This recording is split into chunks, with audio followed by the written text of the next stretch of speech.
retrouve pour l'épisode 7 de la saison 7 de The Walking Dead avec au programme beaucoup de nouveautés.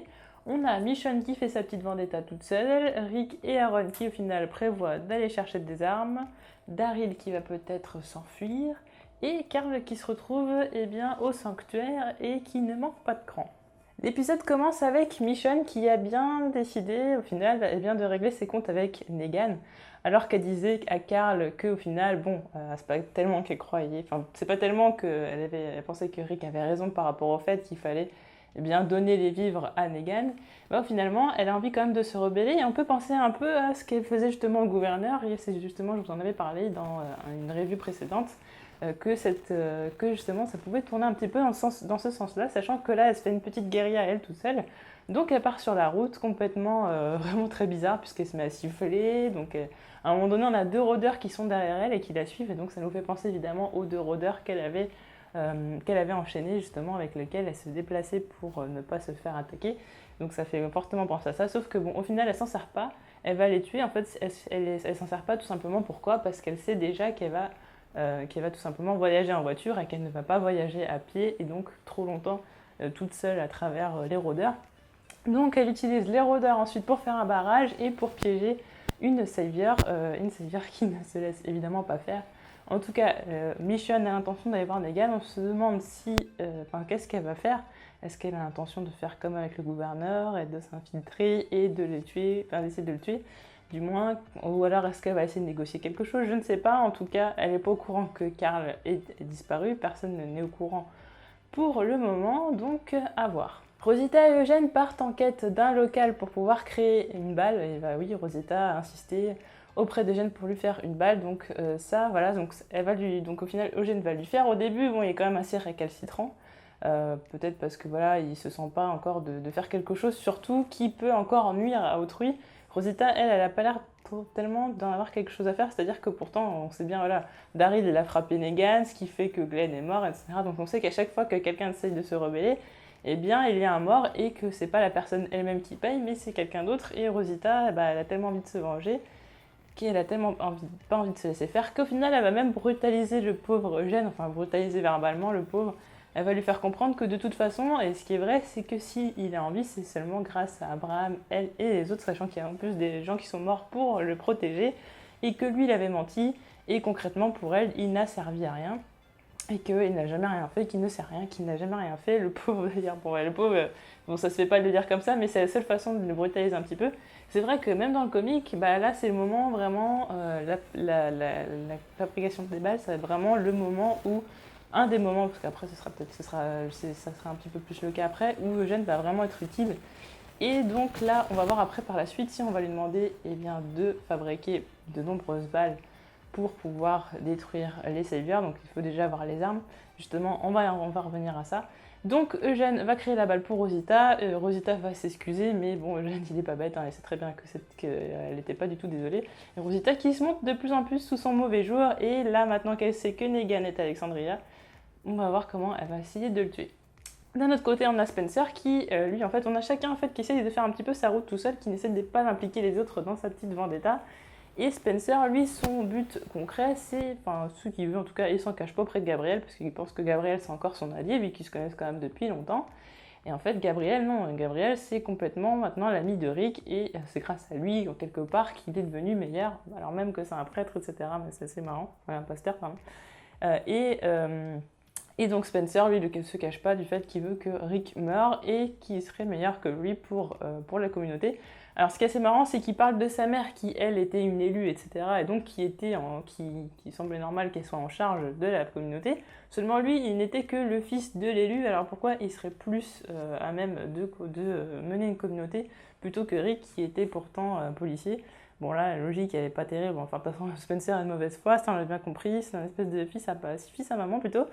Et donc Spencer va récupérer un arc et une liste de fournitures, plutôt de vivres en latin. Alors ce qui est étonnant, c'est que comme par hasard, dès qu'il sort d'un forêt, il trouve ça. Et comme par hasard, le grand cadeau, un arc et en plus une liste de nourriture. Donc moi à un moment donné, je me suis demandé, c'est pas possible, il a dû tuer la personne, il y a quelque chose qui est quand même assez bizarre. Au final, grand hasard peut-être. J'ai quand même un grand doute, comme par hasard en latin, alors qu'il s'y connaît bien en latin. Bon, bref. En tout cas, il revient avec ça et donc il fait croire à Rosita qu'évidemment ceci sera pour Negan parce que Rick l'a demandé.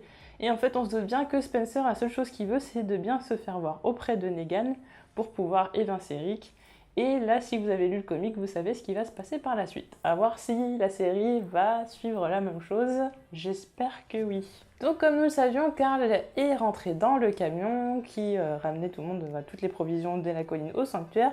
Jésus est également dedans, sauf que Jésus pense que c'est peut-être que Carl fait la même chose que lui, c'est-à-dire une mission de reconnaissance, tout simplement pour savoir où est le sanctuaire. Jesus, eh bien, il laisse une trace pour pouvoir un jour revenir par là. Donc au moment où il lui dit qu'il faut de toute façon qu'il s'en aille, parce que lui, concrètement, la mission, c'est pas de rentrer dans le sanctuaire, c'est juste de faire une mission de reconnaissance, de savoir où c'est, pour ensuite pouvoir revenir par la suite. Sauf que le problème, c'est que lui, il s'en va, et que Carl, lui, eh bien, c'est pas du tout la mission qu'il a pensé. Lui, son objectif, c'est de tuer Negan. Il va tuer 2 saviors, et ensuite, donc, il va demander de devoir avoir Negan, hein, tout simplement. Évidemment, bon, Negan, il est quand même bien protégé, donc bon... C'est un peu naïf de la part de Carl de penser qu'il peut quand même tuer Negan assez facilement. C'est Dwight qui va le mettre à terre. Alors on se demandait, moi je me suis demandé, est-ce que vraiment Dwight était vraiment dans l'optique de faire beaucoup de zèle et de protéger Negan, ou est-ce que c'était tout simplement parce qu'il voulait éviter que Negan tue Carl s'il allait un petit peu trop loin dans ses délires. Au final, Negan va être plutôt quand même impressionné par Carl, et d'ailleurs on a pu voir ça avec quand Negan parlait de Daryl en disant que voilà, lui en gros Daryl l'avait les coronesses de frapper, même si bon il a payé très cher et il le paye toujours très cher. Et là Carl c'est pareil, il a des coronesses, il est allé comme ça, voilà, le gamin voilà, il est allé tout seul, il a du haut de son jeune âge, il a voulu faire l'homme, il y est allé, et là Negan il est quand même très impressionné. Faut rappeler que Negan c'est quelqu'un qui a travaillé avec des adolescents, donc il connaît bien les adolescents, et je pense que quelque part s'il est autant impressionné par Carl, c'est qu'il a jamais vu un adolescent comme lui, qui était aussi mature et aussi courageux, je pense. Ensuite, eh bien, comme dans le comic, donc là, tout ce qui s'est passé, c'est-à-dire que Carl essaye de tuer Saviors, etc. Il y a même des dialogues qui sont pareils, hein, concrètement. Donc ensuite, Negan va emmener Carl montrer le sanctuaire. Donc là, ce qui est assez marrant, c'est vraiment c'est vraiment la relation entre les Saviors, ceux qui sont les Saviors hommes de main, les Saviors qui produisent, etc., comme je vous disais, les larbins, entre guillemets. Et là, Negan veut se montrer sous son meilleur jour auprès de Carl, et en grand seigneur, il offre des légumes frais pour tout le monde sans avoir à les gagner à la sueur. Voilà, donc c'est pour montrer à Carl qu'au final c'est un monstre, mais pas tellement, que des fois quand même il offre des légumes quand même. Le mec, c'est un mec super sympa. Alors je sais pas s'il a pensé que ça allait lui mettre une auréole ou je ne sais quoi, tout d'un coup une aura, je ne sais pas, un petit côté angélique, je ne sais pas. En tout cas, ça c'est assez marrant. Ensuite, donc, Negan va lui présenter ses femmes, lui montrer ses femmes. Et là, il y a une grande différence avec le comic, c'est-à-dire la scène est complètement très censurée par rapport au comic. C'est-à-dire que dans le comic, les nanas, elles sont toutes en lingerie, barésie, etc. Enfin, barésie, porte-jartel, etc. Et là, elles sont toutes habillées en noir. Alors, elles sont toutes habillées en mode... je sais pas, il y a un deuil, je sais pas, il y a quelque chose comme ça, j'ai pas trop compris. Donc c'est assez étonnant. Donc là, on a Daryl en plus qui est là, qui apporte à manger, tout ça. Enfin, Negan lui fait faire à manger, pauvre larbin, quoi. Il lui fait nettoyer des trucs, vraiment, il le fait travailler avec les rôdeurs. Enfin, il fait vraiment des trucs super sales, quoi. Et donc là, on a Negan qui apprend que Amber a couché avec Mark. Et donc ça, c'est la même chose qui se passe dans le comic, c'est-à-dire qu'on savait très bien que quelqu'un allait passer au fer. On se demandait si la série allait prendre une direction différente. Là, je vous dis tout de suite, si vous lisez le comic, eh bien, ce sera la même chose. Il n'y a pas tellement de différence. Donc là, une fois qu'il apprend ça, donc Thierry, voilà, en fait, c'est Thierry qui va lui avouer que c'est le cas, etc. Au début, elle ne veut pas trop le dire. Elle lui dit quand même, vas-y, fais pas non plus, fais pas n'importe quoi, vas-y doucement, etc. Lui, il lui fait remarquer quand même que Negan ne frappe pas les femmes, en effet. Il va aller voir Amber, et lui, concrètement... Et c'est là où on comprend encore une fois le chantage qui règne entre les femmes et lui, enfin ces femmes entre guillemets, c'est-à-dire que soit elles acceptent de coucher avec lui de façon consentante, soit elles retournent à faire le larbin et à galérer pour obtenir de la nourriture, des médicaments et du confort. Donc au final, sachant en plus que Amber a sa mère, on peut imaginer peut-être que sa mère est peut-être vieille, etc. Elle n'a pas envie forcément que celle-ci retourne travailler, peut-être dans un travail un petit peu dur. Donc au final, elle s'excuse, elle dit à Negan qu'elle l'aime parce qu'elle n'a pas tellement le choix. Et au final, c'est Mark qui va prendre cher puisque c'est lui qui va se faire, c'est sur lui qu'on va mettre le fer sur la figure. Et d'ailleurs, c'est même Dwight qui va le préparer. Et d'ailleurs, juste avant, donc, on a Daryl quand même qui fait une petite mise en garde à Negan en lui disant déjà qu'il lui dit comme ça, il dit pourquoi tu l'as ramené ici. Déjà, il pense que c'est Negan qui a ramené Carl ici. Mais ce qui est assez étonnant, c'est pourquoi Rick aurait laissé faire ça. Je vois pas comment ça aurait été possible. Sous la menace, certainement. Et encore, je suis pas sûre que Rick aurait vraiment laissé faire ça. Et donc Negan qui n'apprécie pas que Daryl lui parle sur ce ton. Déjà, ce sera d'ailleurs c'est le cas aussi à la fin de l'épisode où il lui dit qu'il n'a pas intérêt à le toucher. Il se fait punir. Negan demande à Dwight de le punir. Donc la suite de la visite continue puisque là, Carl va voir ce qui se passe quand quand les Saviors ne respectent pas les règles. Et en l'occurrence, il y a une punition qui se fait quand même assez facilement chez les Saviors, c'est de se faire cramer la figure avec un fer. Et là, c'est Dwight qui va préparer. Alors, c'est un peu l'ironie du sort. D'ailleurs, Negan le nargue très très souvent dans l'épisode. Et c'est là où c'est encore pas malin du tout, parce que quand même, le mec, il est quand même super loyal, alors qu'il le hait plus profond de lui. Mais il va aller encore le titiller pour qu'il donne encore des raisons de le haïr. Ça, je trouve pas ça forcément bien. D'ailleurs, il fait comme ça, il fait oui, en parlant, en sous-entendant qu'il fallait qu'il prépare le fer. Il lui dit tiens, tu vas avoir une impression de déjà-vu, parce qu'en effet, Dwight, il s'est fait repasser la figure parce que, il était avec Cherry. Et surtout parce qu'il est parti avec Cherry. Donc ça a été la punition du retour. Quand ils sont revenus, Negan a accepté de le reprendre sous son aile, entre guillemets, à condition qu'il se fasse repasser la figure. Voilà, donc bon, c'est la petite punition sympa de Negan. Donc on a Daryl qui regarde ça, on a Carl qui regarde ça, Daryl qui va être obligé de nettoyer le pipi, donc super sympa. Donc voilà, le Daryl de Larbin, c'est le retour quoi. Donc Negan, ce qu'il veut faire concrètement avec Mark, c'est montrer que c'est un exemple et que si on transgresse les règles, eh bien on en souffre. Et c'est comme ça qu'il se fait craindre, c'est-à-dire que ça peut être la douleur physique, ça peut être la mort, ça peut être plein de choses, ça peut être menacer les proches aussi. En fait, il utilise tous les moyens pour que les gens n'aient pas envie de se rebeller. Et notamment, voilà, ne pas tout leur donner, ne pas leur donner justement les moyens de pouvoir se rebeller. Donc là, Carl, voilà, voit ça, c'est assez impressionnant pour lui. Il comprend pas, il pense qu'il comprend mieux ce qui se passe. Mais voilà, comment le mec il peut être aussi cinglé pour faire quelque chose comme ça, en plus avoir plusieurs femmes et tout, est-ce qu'il a vraiment besoin d'avoir tout ça? Et Negan lui explique que de toute façon c'est son petit plaisir de la vie, que autant d'avoir plusieurs qu'en avoir qu'une seule. Ensuite donc petit tête-à-tête entre Negan et Carl, et c'est là où voilà, encore une fois ça se passe comme dans le comic, donc là c'est vraiment, si vous avez vu le comic, quasiment vous n'avez même pas besoin forcément de regarder l'épisode, à part quelques petites choses quand même importantes. Mais voilà, globalement, les dialogues sont les mêmes. Donc là, Negan va demander à Carl d'enlever son bandeau. Donc Carl va refuser, évidemment. C'est quelque chose au final qui le traumatise. Et d'ailleurs, on le voit assez souvent. Alors, je ne me rappelle plus si on le voyait dans la série, en tout cas dans le comic. Carl se dispute avec Rick et lui dit clairement, voilà, il dit, ouais, tu sais pas ce que c'est d'être à ma place, etc., d'être réveillé, de te regarder dans le miroir et te dire que t'es écœurant, etc. Donc voilà, Carl il se trouvait écœurant et là, Negan il en rajoute en plus, il dit oh là là, bon, c'est monstrueux et tout, de toute façon tu vas faire peur aux gens et tout, donc forcément Carl il pleure. Et c'est là où Negan il se dit, au final, oui, mais c'est qu'un gosse. Enfin, voilà, c'est peut-être qu'il essaye d'être. Il fait le mec mature et tout. Il se prend pour un homme, mais au final, c'est qu'un gosse. Et comme je disais tout à l'heure, si vous ne savez pas d'ailleurs, regardez mes vidéos sur Chris Negan. Negan a travaillé avec des enfants, donc il les connaît plutôt bien. Et c'est là où voilà, on voit son tact légendaire qu'il n'a absolument pas. Il va ensuite lui demander de chanter une chanson, laquelle sera une chanson que Laurie lui chantait quand il était enfant, donc encore une fois quelque chose qui fait remonter les souvenirs, donc une sorte de torture mentale. Au final, il ne le punit pas physiquement, mais par contre, il le punit quand même assez moralement. C'est-à-dire que de toute façon, ce qui s'est passé laissera des traces dans son esprit. Donc voilà, donc on a vraiment Negan qui essaye quand même, qui est très intrigué par Carl et de la façon dont il peut voir les choses et peut-être ce qu'il fera par la suite, et n'empêche que Carl va quand même menacer Negan, et il lui dira d'ailleurs comme dans le comic que de toute façon, que ce qu'il veut c'est qu'il saute par la fenêtre, comme ça il n'aura pas à le tuer. Et ensuite il rajoute que de toute façon il sait qu'il va rien lui faire, parce que s'il voulait lui faire quelque chose il l'aurait fait depuis longtemps, et que c'est pareil pour le groupe.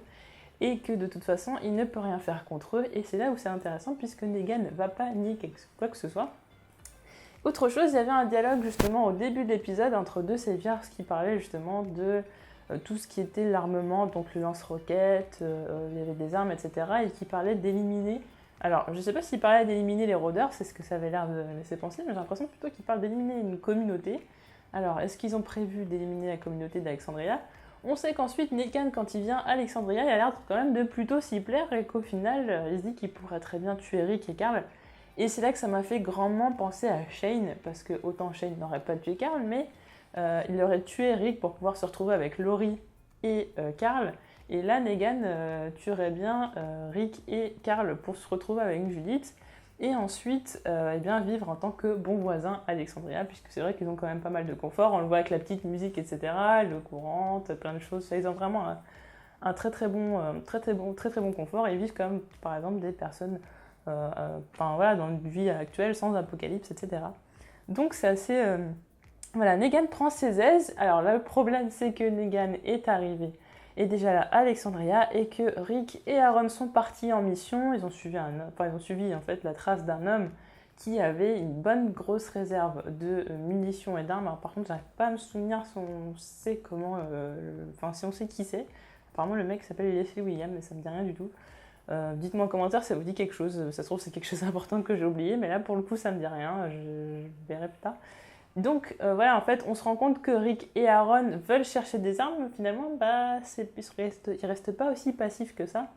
Donc une rébellion est fortement probable et en fait, ils n'ont pas fait part. En fait, personne n'a fait part de son plan à qui que ce soit. Donc, c'est-à-dire, on a Michonne, on a Rick et Aaron, on a Carl, on a en fait tout le monde.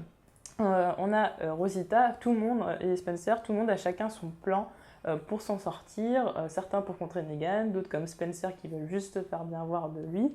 Mais en tout cas, personne ne reste passif, c'est-à-dire que même s'ils sont morts de peur, ils ne font pas comme les autres communautés à jouer le jeu, c'est-à-dire que là, ils font semblant de jouer le jeu et qu'en attendant, ils préparent quand même une grosse offensive. Donc j'ai hâte de voir ça. En tout cas, le problème, c'est que Rick et Aaron pensent qu'ils ont encore une journée pour revenir avant que Negan soit là. Si jamais ils reviennent avec les armes, ça risque quand même de barber.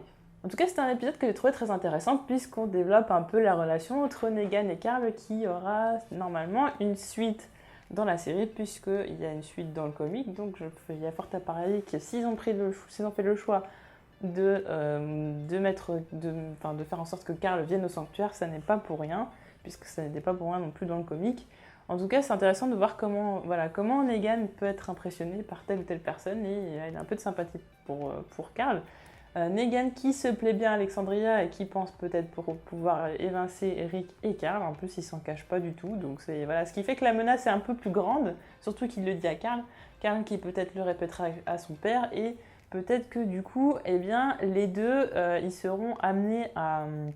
ça mettra beaucoup plus de stress et que Rick avancera un peu plus rapidement son plan pour pouvoir faire en sorte de faire tomber Negan. En tout cas, ce qui est différent, c'est que normalement, quand Negan ramène... Donc Rick se rend compte que Carl a disparu. Dans le comic, c'est ça. Rick se rend compte que Carl a disparu. Il va essayer de le chercher, etc.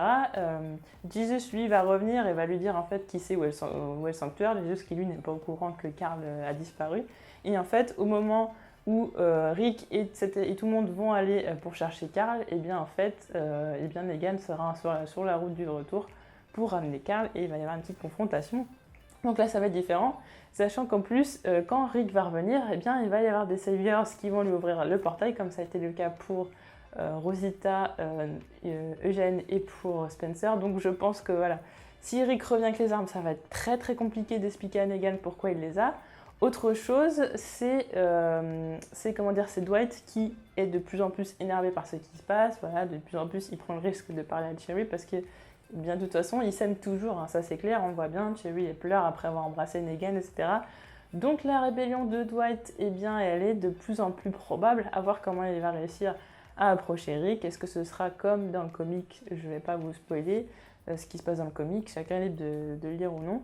En tout cas, je pense une révolte de Dwight, Rick qui S'il revient avec les armes, ça va plutôt mal se passer. Michonne, grand mystère, je ne sais pas du tout ce qui va se passer pour Michonne et j'ai hâte de voir et j'espère qu'il ne va rien lui arriver. Et ensuite, on a aussi, j'allais quand même oublier, alors ce qui est très important, c'est qu'il y a Cherry ou Dwight, je pense que c'est Cherry, ça c'est pratiquement certain, qui a donné une clé pour que Daryl puisse s'enfuir. Après, la question est de savoir, est-ce que Daryl va prendre le risque de s'en aller, sachant qu'il a peur à chaque fois qu'il fasse quelque chose de mal que quelqu'un meure à sa place. Donc est-ce qu'il va prendre le risque de s'échapper pour aller où, sachant que de toute façon Negan allait à Alexandria? Est-ce qu'il trouverait refuge dans une autre communauté, par exemple à la colline, là où il y a déjà Maggie qui est censée être cachée? Je ne sais pas, en tout cas voilà, un gros point d'interrogation sur ce qui va se passer avec Rick et les armes, avec Michonne qui est seule, avec Daryl et surtout Dwight qui est quand même sur le chemin de la révolte. Et qu'est-ce que va faire Carl également? Est-ce qu'il va préparer peut-être un plan? Est-ce qu'il va en parler à son père? Je ne sais pas, en tout cas à voir dans le prochain épisode. En tout cas, si vous avez des théories sur le prochain épisode, n'hésitez pas à mettre en commentaire également ce que vous avez pensé de l'épisode et on se retrouve très vite pour une autre vidéo. Salut!